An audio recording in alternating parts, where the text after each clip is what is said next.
Hey there, viewers. Welcome back to another repair show courtesy of me, Venture Link. That's me. Hey. For today's show, we're doing a complete brake job on a 2013 Dodge Journey all-wheel drive crew edition Pentastar V6. This should apply to pretty much all Dodge Journeys as a whole. This will be a front-end brake job completely. Just so you know, the instructions here will most likely apply to the front right side. I'm doing the front left side today. So let's get started. Or as Voltaire would say, there, sit back, strap on, and let's do it. To the front left brakes on my dad's Dodge Journey. Let's get it on. Okay, so step 0 is to loosen the lug nuts and get them off the studs half the way. It's step 0 because, like I said in another video, if you got a impact gun, you can just jack the car up as always and get the lugs off that way and the tire too. Otherwise, if you got a big old breaker bar like I do and that's all you got, with your 19mm socket, no matter what you do, you're just going to bust them loose off the ground, otherwise it's going to spin and spin in the air. So with our socket on here, as Scotty Kilmer would say, arr! All right. One lug off, or at least halfway off the stud anyway, and loosen. 4 more to go. Let's do the same thing to the other lugs now. Next thing you want to do, for real, is jack the vehicle up in the air. Use jack stands, a lift of some kind, or whatever. Don't use ramps because obviously it's not going to help you. Make sure you go back to the back. Make sure your vehicle's square, secured. Your wheels blocked off with either these kind of rhino chocks, cinder block, concrete block, or whatever. Make sure the parking brake's set because your safety matters on my channel. Remember, kids, as Taraz Cool would say, your safety is #1 priority. It is there and it is here too. Okay, next thing you're going to do is there's these 2 13mm bolts you got to undo. It's to help secure the brake line in place here. So we're going to line up and undo them now. Let's do it. Sorry in advance if I shake the camera a little bit during the shot. It was kind of in my way, so my bad. Okay, 1 down. Move this brake line ever so gently over here.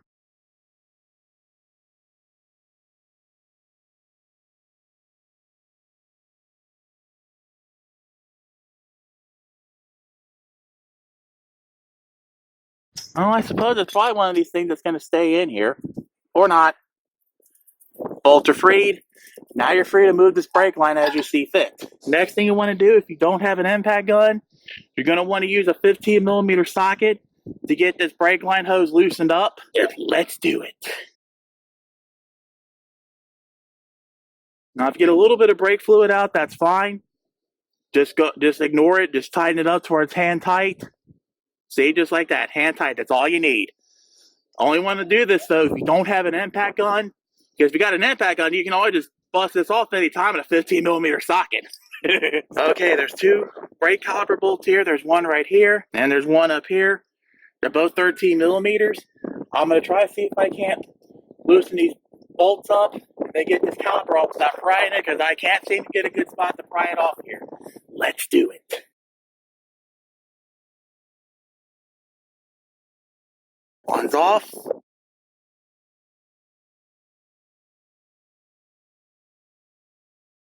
Oh goody, it just wanted to spin and spin and spin, which was probably flat on there you could put on with a open end box wrench.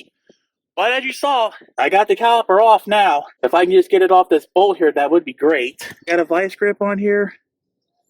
So let's try getting this off of here.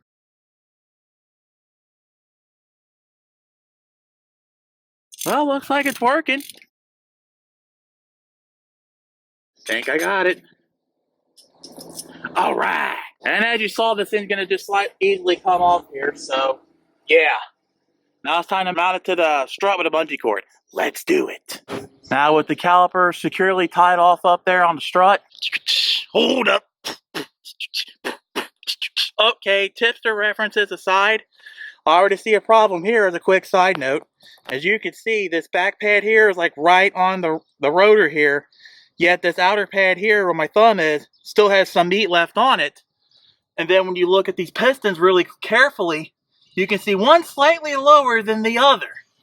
So, as Eric O would say, found your problem, Dad.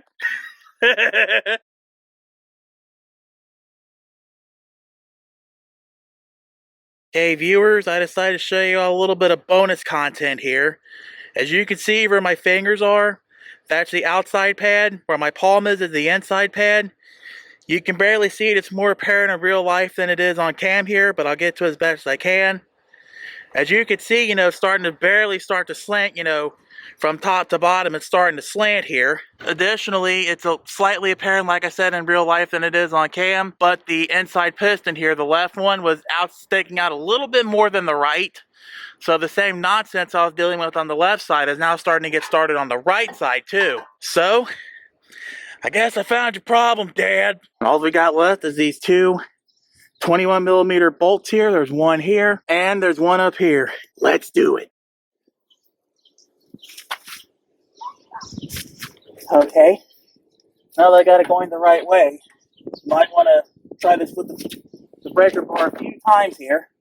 Wow, I'm actually surprised it's coming off pretty easily here.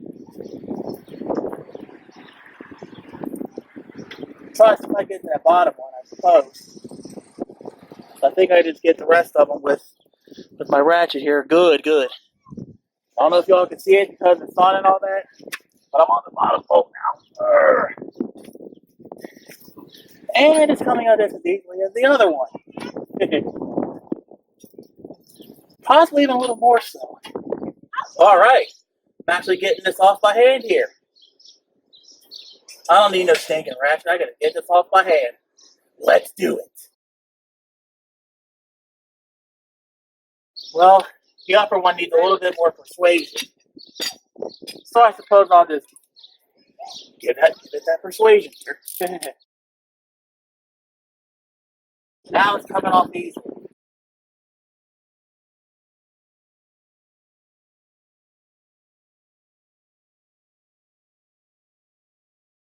Alright. Alright. Prize. I win. Yay. Make sure you do save these big bolts here. Put them in your pocket or something, because you'll need them later. Now the rotor should just slide off freely. And it did. Of course, there's no surprise there. Of course, it came off easily because, as you can see, this is pretty much a clean wheel hub here. Had to replace the wheel bearing on this no more than just last year. So pretty much all I need to do is just, touch up on the sides here, put some anti-sieze around here and all that before we put the new rotor on. Let's do it. Okay, so as you can see, I'm taking a small wire brush, to this wheel hub assembly here. Just so you know, you can also use a Dremel with the wire wheel attachment and or sander attachment. That may work too. Of course, the Dremel is going to yield better results than my little handheld wire brush here, but in spite of a little bit of rust here, I think I did a pretty good job here. I wish I could have showed you guys the right side too, but when I was cleaning off that side, I didn't think to film it for YouTube. Oops. The fact that my tripod also disassembled on me don't help the situation much either. So again, oops. But as you can see, just do that and then put some anti-sieze on the hub, and future you will thank you later. I will now return you back to the rest of this wheel hub assembly cleaning. So after about 3.5 minutes with this wire brush here, this is what the hub looks like now. Yeah! Looking nice and pretty now.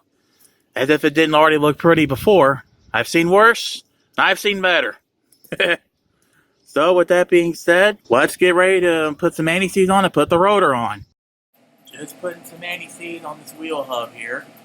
As you can see, I coated some of the studs here unintentionally with the anti-sieze. What I think would help though is you can put all 5 lug nuts back on the studs here. Instead of coating the threads on the studs, you'll be coating the lug nuts instead. Yay! Now I just gotta get all this anti-sieze off the studs here. Not supposed to have anti-sieze on the studs, so they say. Just use a rag to get all the anti-sieze off the studs, I suppose. Alright, so the brake part we're using here is a Bosch brake rotor and this AC Delco loaded caliper here. The Bosch QuietCast premium disc brake rotor. Yeah, sorry, I gotta make the joke. I'm Captain Bosch!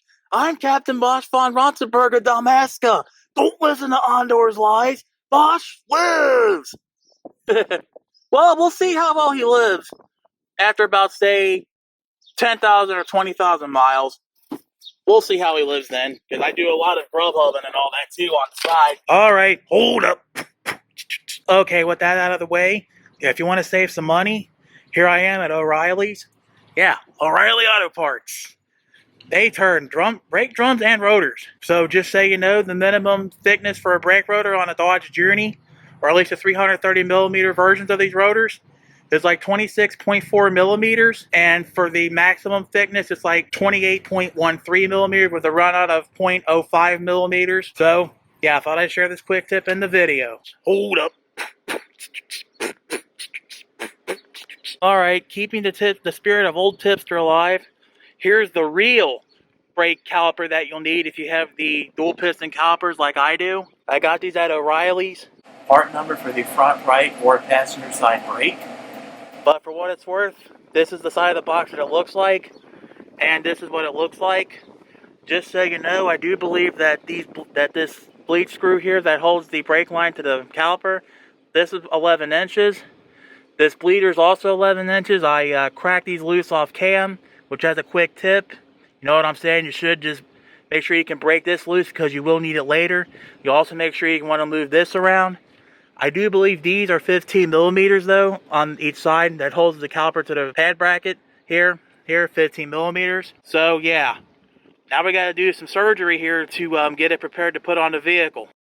I can already see it by my eyes. This is going to be the same brake rotor as the other side. So before we put this on the car, after you anti-sieze it or before you anti-sieze the hub or whatever, you want to take your brake clean. I'm allowed to use this music clip now, right?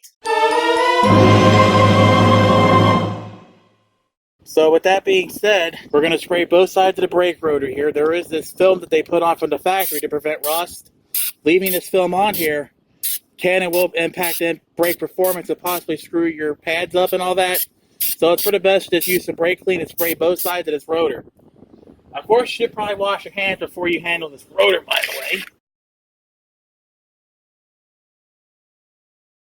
Now, let's go put this on the car, shall we? Okay, I managed to slide the brake rotor on here. I'm not sure if this is new cars as a whole or not, but as you can see here, I had this up here where it's just nice and even and it stays up here. Yeah, just in case, I would, put a lug nut here or something. But of course, after you get this on the car, if you got fingerprints, brake clean them off. Do it now so you don't screw up your braking later. Okay, so as you can see off cam, I managed to dry mount the caliper to the vehicle. I got the torque long enough to get these bolts off, but there you go. I tried a vice grip right here. It wouldn't go unless I had a long bar. So yeah, I would say mount the caliper to the vehicle first and then bust it off with the 15 mil socket. Unless you got an impact. If you got an impact, you can just bust it off without mounting it on the car. That's fine. You can do that with an impact. That's why I need to get another one. So we're back at our jerry rig surgery station. You got these two slide pins here. You just simply push it out. Boom, there it is. I don't know if you can see it. There it is.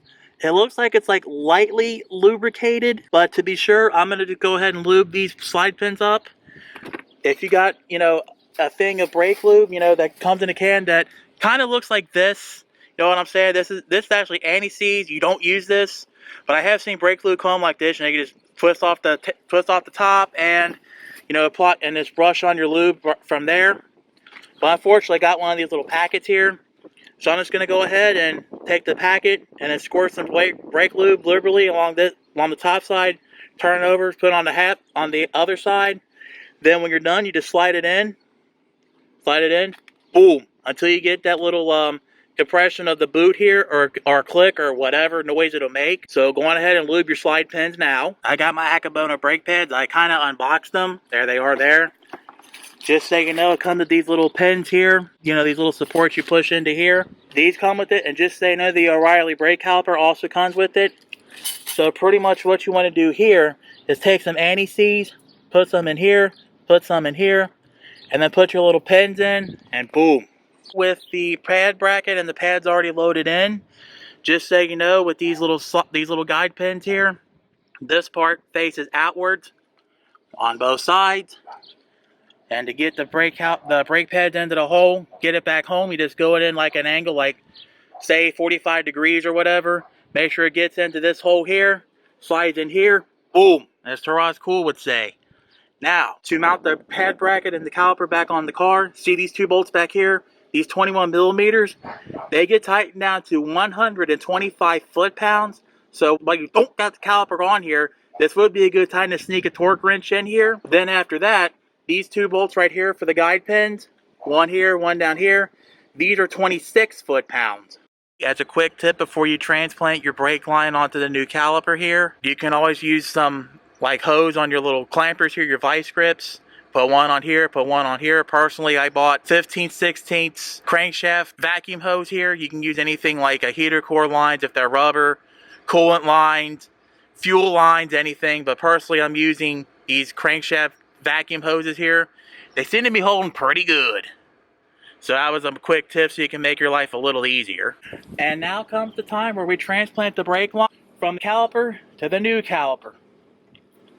Now I'm taking off this bleed bolt here where you mount the brake line on there. Don't lose the washers, by the way, you'll need those.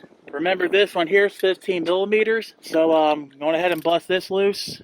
If I had in the right direction, that would help, of course.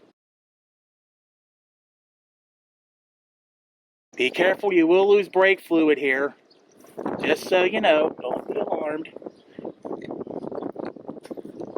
Alright, now while that bleeds out, now we can transplant this line over to the new caliper. And of course the washer fell off, so that's what we got new ones for. Yay!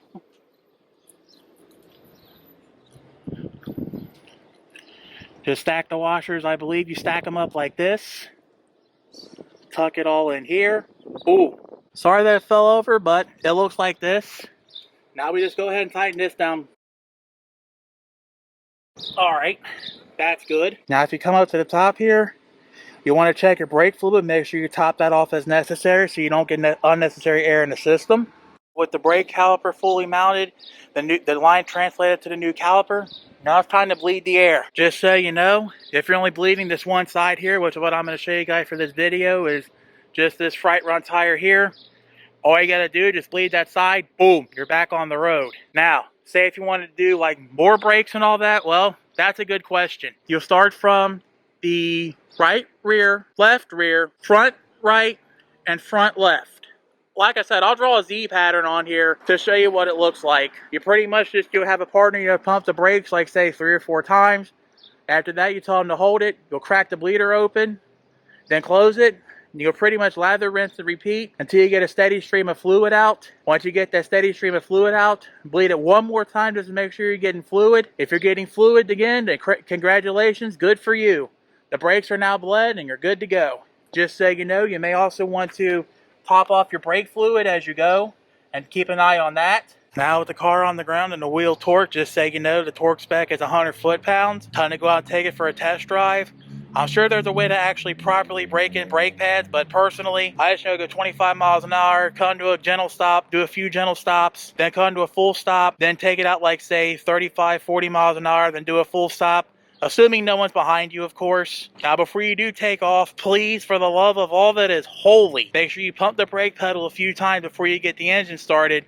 That way you hopefully still have a brake pedal. And with that being said, that's now my guide on how to do a full brake job on your Dodge Journey or possibly Chrysler or Dodge minivan. Let's go wrap this up for real. Well, this has probably been the most frustrating brake job I have ever done. Now, it wasn't frustrating, not necessarily the fact that I couldn't get the brakes off and all that. Actually kind of buttery smooth. The problem was that the brake caliper itself. Yeah, I tried to order like a bunch of calipers. One, that loaded one, that's actually for the smaller piston brake pads on Dodge Journeys. I got another one off Amazon. It said HD brakes, dual pistons, had in the pictures, dual pistons. And I got some more single piston small bull crap. And I come to O'Reilly's, boom. They actually took care of me, got me the proper brakes. Yeah. So yeah, shout outs to O'Reilly, O'Reilly Auto Parts. Ow! Yeah. Special shout out to you. I mean, I'm not paid by O'Reilly's or anything, or Akobono or anything. These are the brands I use. Feel free to use your own. But one thing's for sure, if you've got the single piston brake calipers, you have options abound everywhere, trust me. The dual pistons, not so much. You pretty much can only go to O'Reilly's or the dealer. Also, one thing I want to call out about brakes is that there's actually 2 kinds of brakes that I know of. Brake code BRF and brake code BRE. From my understanding and research, The BRF brake code is for the single caliper smaller pistons. I was told that this was like from the start of Dodge journeys up until middle of 2012, and on Dodge minivans from the start of the 5th generation up until say middle of 2013. For Dodge journeys, it switched over to BRE in the middle of 2012 model year, and on the Dodge minivans, it switched to BRE in the 2013 model year, middle of that year. So do keep that in mind as you want to find brake pads and calipers and all that for your vehicle. That's all there is. Or if you can find a good source, please leave it down in the YouTube comments below this video. I would love to hear some more sources on these dual piston brake calipers. That way it will be a lot easier for us. That way, if you don't want to go to O'Reilly's or use the dealer OEM, you've got choices. So, yeah. The fluid actually came out, pretty smoothly. I was actually expecting it, to shoot out air a couple times and then leak out the fluid from the bleeder, but it actually leaked from the bleeder the first time. I was like, really? But well, unless you got a hard brake pedal, it's nice and hard, nice and smooth, stops good. Yeah. It's time to close this video off and say I'm Adventure Link. Thank you for watching. Thank you for your support, past, present, and future. If you have any questions, comments, concerns, praise, criticisms, well wishes, prayers, how to find more dual piston brake caliper for Dodge journeys and Chrysler minivans, please leave it down in the YouTube comments below this video, please. Also, be sure to rate and subscribe. Share it with your friends, family, and other Dodge Journey, Chrysler Dodge minivan owners. Please do, because it helps me make a living here on YouTube, or keep it going anyway. Gets my word out, and also tells YouTube if I'm doing a good job or not making crappy videos. If you never want to miss another video from me again, that's right, gotta ring that bell. Don't forget we got medical bill donation, social media, down in the video description. Please consider donating, and please consider following me on social media to keep track of what I do. Any amount helps out, and as Game for the Grave would say, it helps keep this channel and myself alive and undead. And we're going to sign off with the wise words of wisdom from Eric the Car Guy, reminding you guys to be safe, have fun, and of course, stay dirty. And as Eric O would say, viewers, if I can do it, you can do it. Thanks for watching. Thanks for your support, past, present, and future. Have a good day, rest of your day, evening, whatever time of day this is for you. Have a good one, and see you in the next video.